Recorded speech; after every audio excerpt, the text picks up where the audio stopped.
know that what is happening in Wall Street is that they are trading with war money. They are trading with genocide money, because each and every single stock, each and every single military stock with Lockheed Martin and so many others that are being used to kill and bomb the Palestinians, bomb those in Gaza, we are saying no to that. And so we made sure to start in the New York Stock Exchange so they know that we will not be complacent while they do that, while they make money off our genocide. And we need to keep showing up. We need to keep doing that, not just until the bombs stop dropping, because that will not end the genocide of Palestinians. There is irreversible damage. Those 10,000 lives cannot be brought back.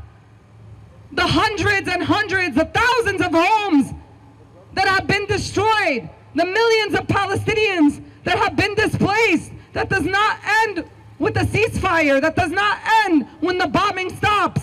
My name is Yitzchak Deutsch.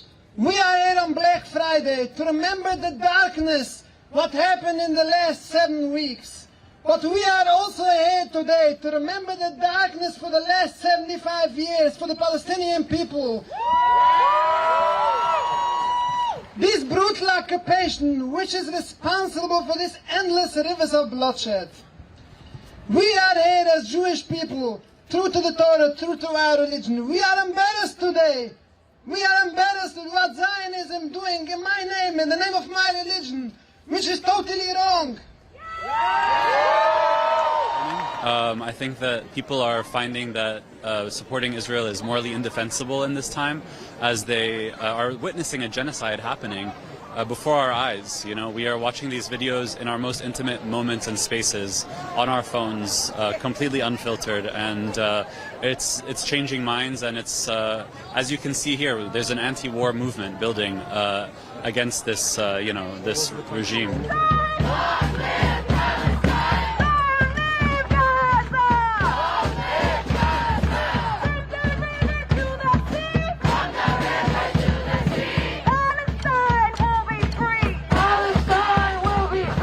Marching here on the streets of New York City while a genocide is going on in Gaza. Innocent men, women and children are being collectively punished, and unfortunately so many others, besides the thousands murdered, so many others are starved to death. This is something that humanity should never allow. As human beings we stand up and we join so many other people here in New York City and the world over, and we condemn this genocide. This genocide has to stop in its entirety. As Jewish people, we are even more disturbed and more pain, because sadly all of this is being done supposedly in our name. Sadly, embarrassingly enough, our religion is being misused by people who don't follow the religion and misuse this religion to justify all these crimes, all these atrocities, all this murder and theft. All of this is forbidden according to Judaism, and we as Jewish people join so many others, and we clarify that this is criminal. This is not only criminal according to international law, this is criminal according to Jewish law. This has to stop in its entirety. Yes, we desperately need a ceasefire, but the ceasefire is way not enough. We have to stop this entire occupation.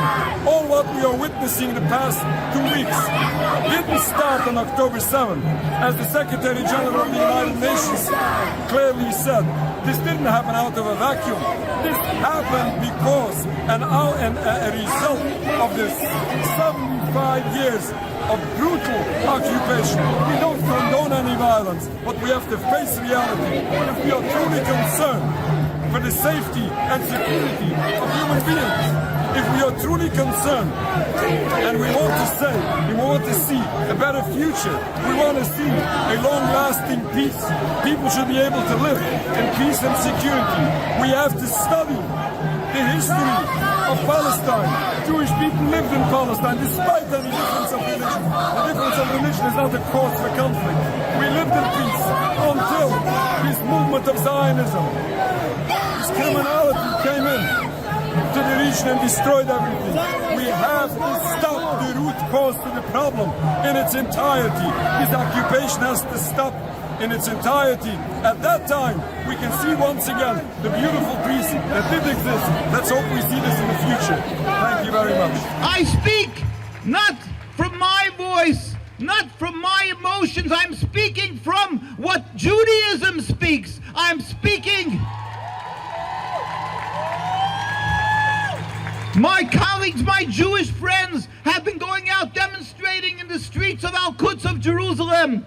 I don't know if you saw, just recently went viral.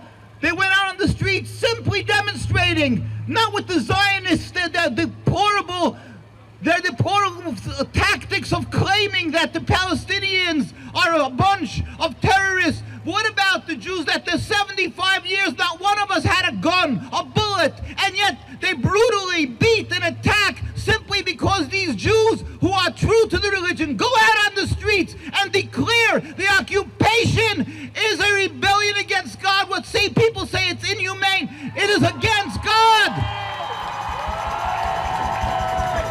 We and Jews and Muslims, Jews and Arabs have been living together hundreds of years in peace. We sat in the same courtyards. We babysat each other's children. We were peace. We were the beautiful fabric of Jerusalem. Only since Zionism came 100-odd years have you seen this endless river of bloodshed that's turning into an ocean.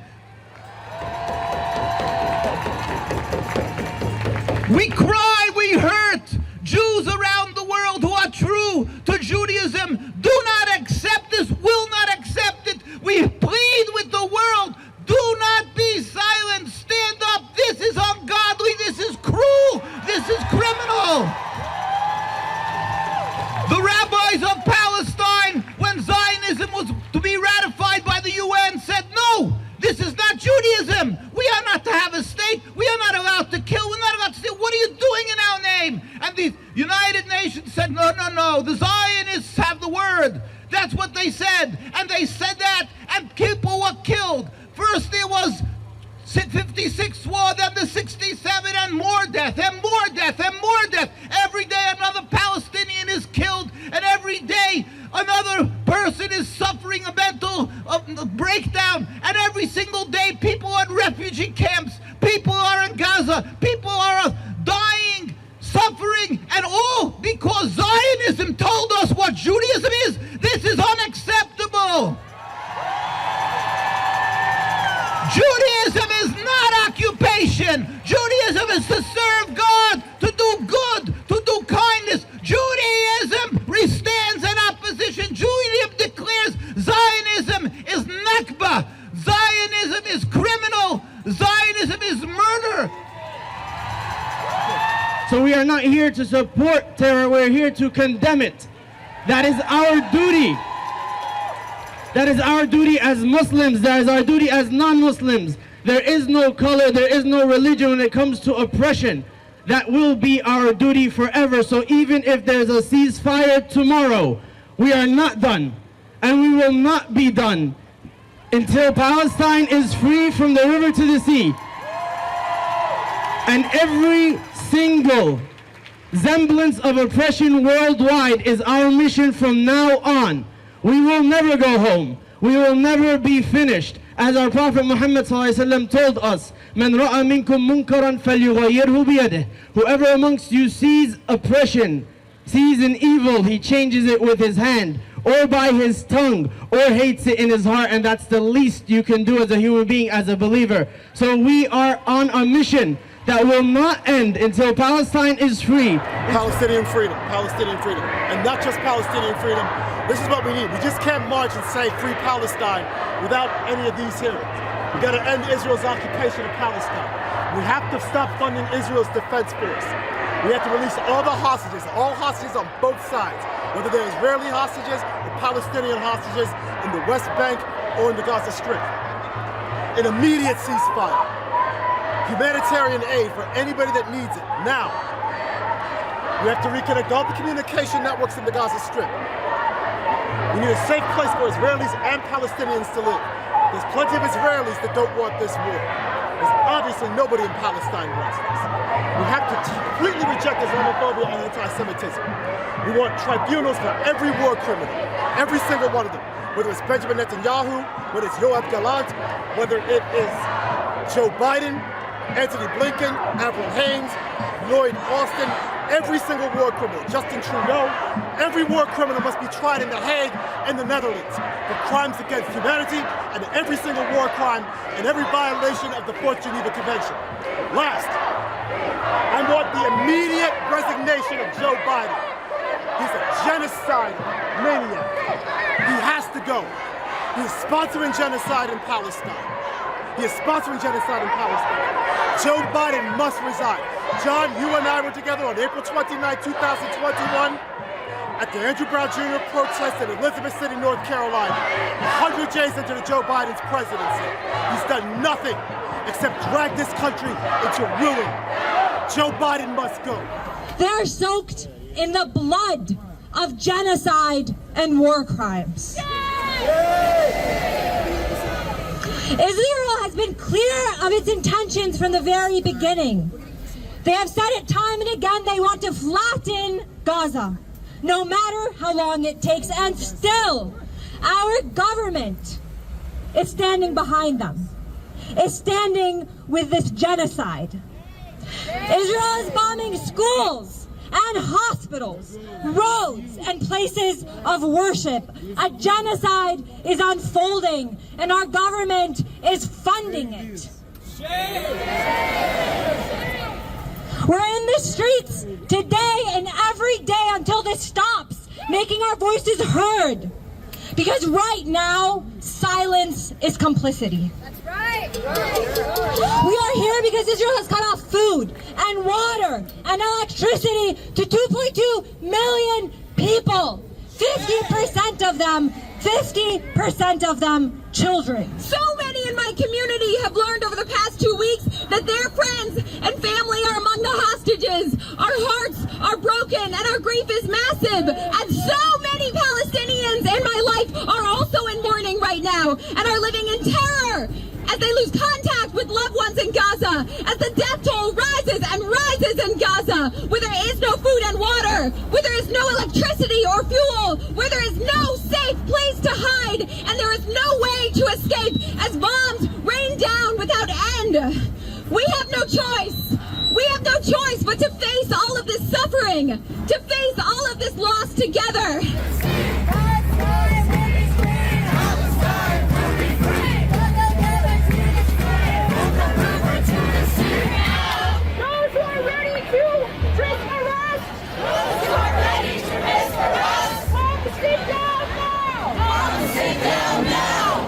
I say thank you as a child who witnessed a strike, an explosion. And after this explosion, I saw 7 people shattered into pieces in front of my eyes. I had to collect their body parts in my own hands, to collect fingers from the ground and peel off skin from the walls. Shame on you, Israel.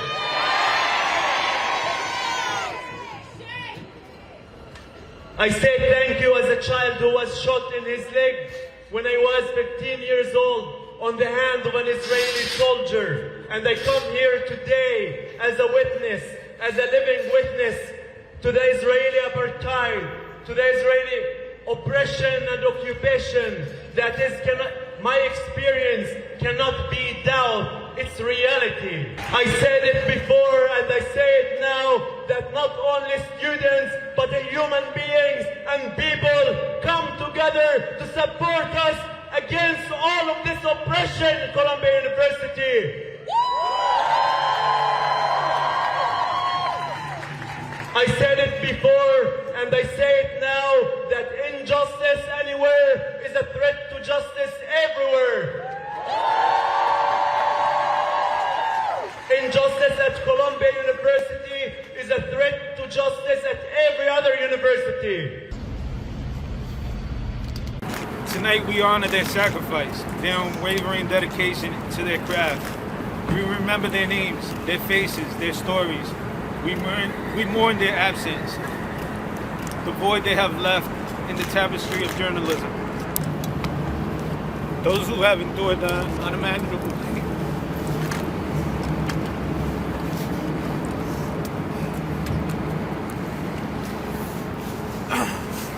Those who have lost and endured unimaginable pain of losing a loved one. One to this noble cause.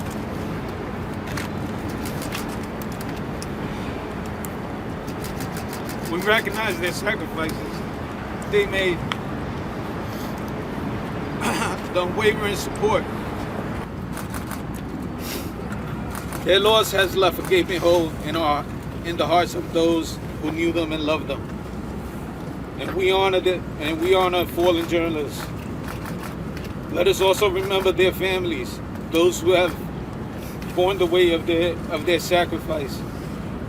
May they find solace in the knowledge that their loved ones' lives, extraordinary lives, make a profound impact in this world. May their stories continue to inspire us all.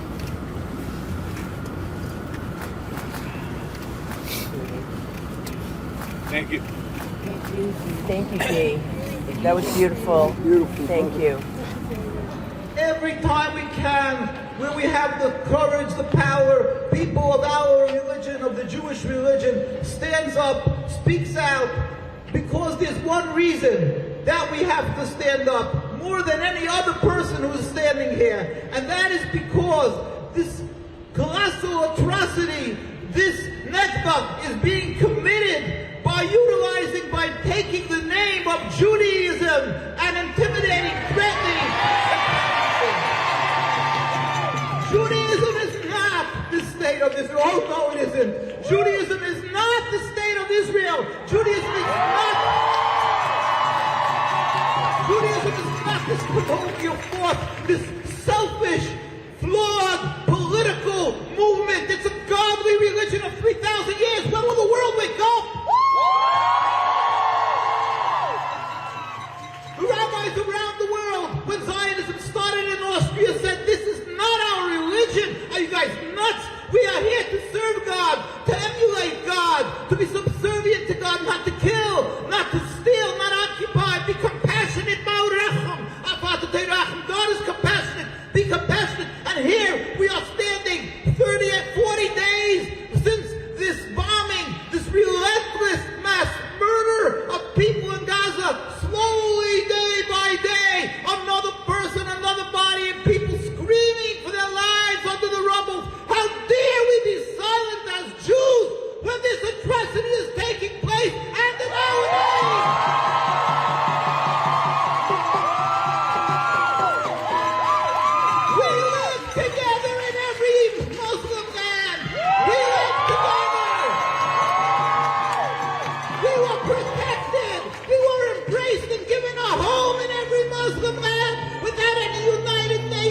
Or groups to protect us. We live together. Why? Because we have a distinctly different religion. But everybody believes in one God and they protect us. This is not a religious conflict as this disgusting mantra of Zionism is. This is not about hate from Muslims to Jews as the repugnant statements of the Zionist leaders is. This is a selfish ploy of the Zionist state of Israel to commit an occupation, a takeover of people's lives who are created by God and the friends and brothers and sisters of the Jewish people. This is unacceptable. We will not be silent. And you cannot purchase our silence, that we will not cave, we will not sell out, you will not bully us because we will not be bullied.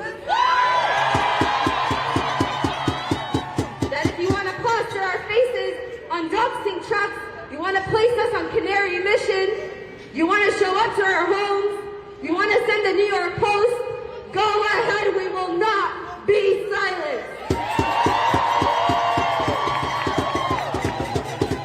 Now we are not merely showing sympathy, we're not merely showing sympathy to the people in Palestine, we are in solidarity, we will struggle alongside them.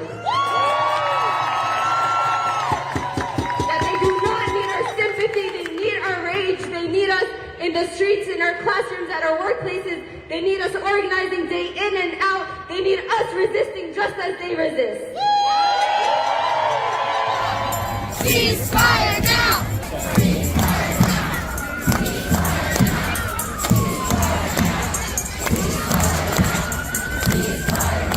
I'm here to stand with Palestine, me and my son. I explained to him what's going on, the killing of the children that needs to stop now. I'm Lebanese. My son is half Lebanese.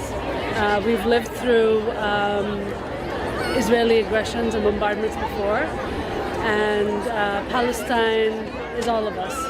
My mom showed me a lot of things that people posted on social media about all the bombing and all the people that were getting killed in Palestine. Especially the children. What would be your message to the kids in Gaza? I actually don't know. Ask her. And how do you feel seeing these images come out? I mean, these images are really nothing new.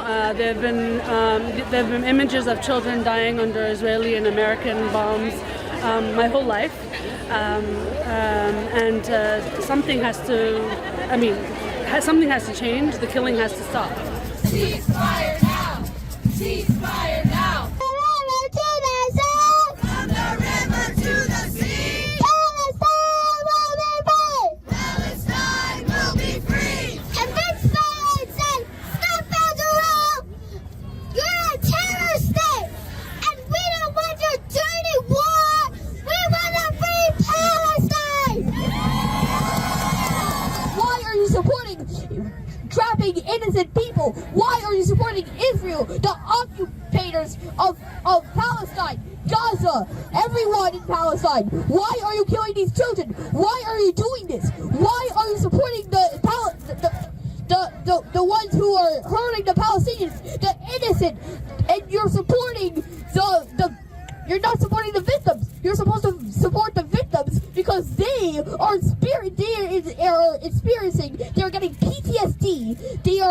They are getting very bad flashbacks about what is happening to them. If I was a kid inside of Gaza, I would say I would want to have Palestine be free and for me to not be died, for me to not be killed. Because guess what? If Israel is going to kill me, and I say, please have mercy on me, I'm just a little kid, they will not care. They will not give a crap. They will literally not care at all. They will just kill me for no reason.